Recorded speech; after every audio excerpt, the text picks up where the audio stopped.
Hey everybody, so for this assignment we're going to be looking at factoring. And in order to be able to start doing that, this first section is going to be about finding GCFs. So what is a GCF? A GCF stands for greatest common factor. Right? That's the greatest number and or variable that divides into each term evenly. Now, the evenly part is very important because we don't want to be dealing with any fractions or any decimals. So we want to make sure everything stays nice and evenly. So for these first ones, we're just looking at numbers 20 and 25. All right, so in order to find a GCF of these, all we really need to do is take 20 and 25 and make a list of all of their factors. So 1 and 20, 2 and 10, and 4 and 5. That's all the factors of 20.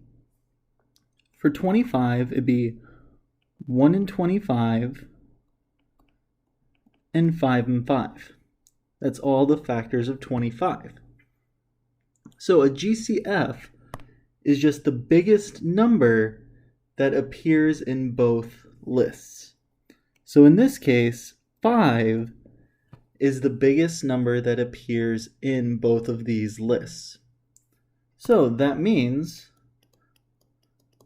the GCF is 5.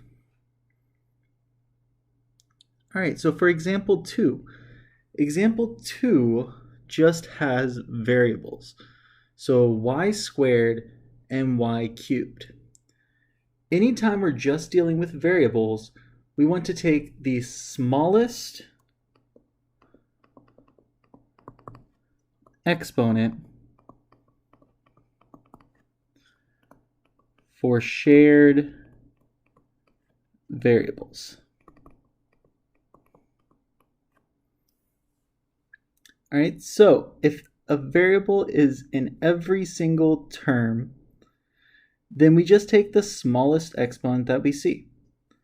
So in this case, out of 2 and 3, 2 is the smallest exponent, which means it's just going to be y squared as our GCF. All right, example 3 is the same exact thing. It doesn't matter if we have 3 terms now, we're still just looking for the smallest exponent since x is in each of those terms. So in this case, 5 is actually the smallest exponent. So that means our GCF is just x to the 5th.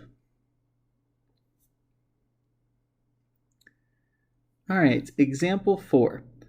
So in example 4, we have 2 different variables, a and b. So if we have 2 different variables, as long as each of those variables is in everything, then whenever we write our GCF, we know that we're going to have a and we're going to have b. All we have to decide is what exponents are going to go on them.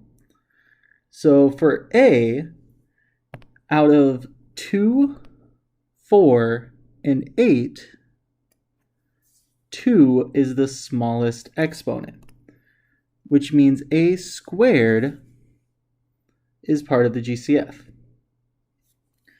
For b, if we're looking for the smallest exponent, then remember, if it doesn't have an exponent at all, there's a hidden 1 there.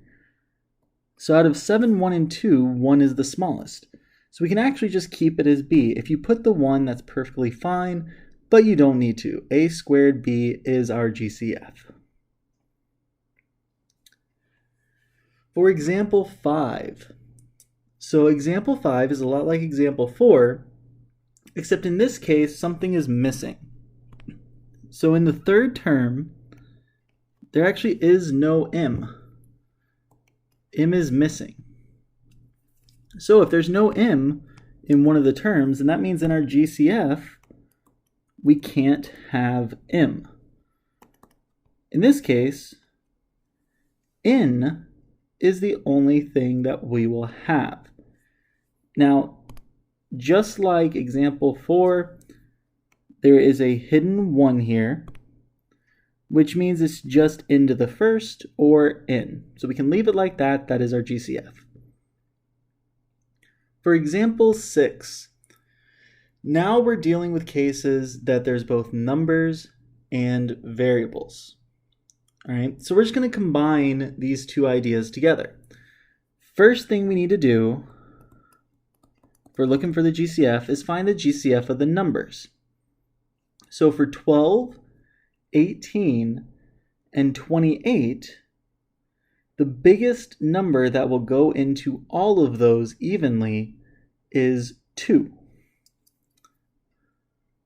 So we know 2 is going to be in our GCF. Now, as for variables, we see that a b is in all of them.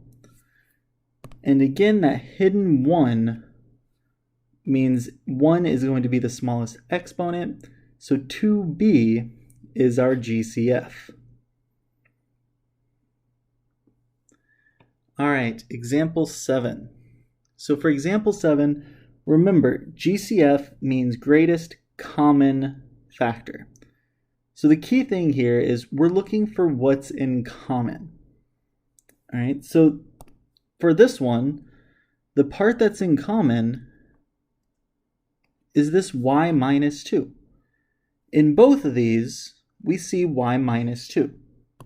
So since it's in both of them, our GCF is y minus 2.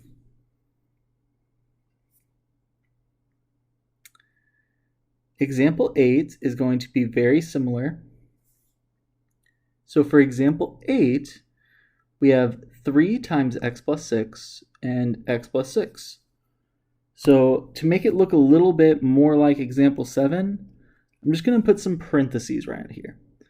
The parentheses don't change anything, but it lets us see a little bit easier that x plus 6 is in both of them, which means our GCF is x plus 6. All right, last one, example 9. So example 9, for the numbers, we have 12, 13, and 7. So again, we're looking for the GCF. What's the biggest number that goes into 12, 13, and 17? Well, that number is just going to be 1. They don't share any other factors other than 1. And don't forget about 1 whenever we're talking about GCF, because even if they don't share anything else, any numbers will have 1 as a shared factor. All right, now we look at the variables. So for the first one, it has x and y.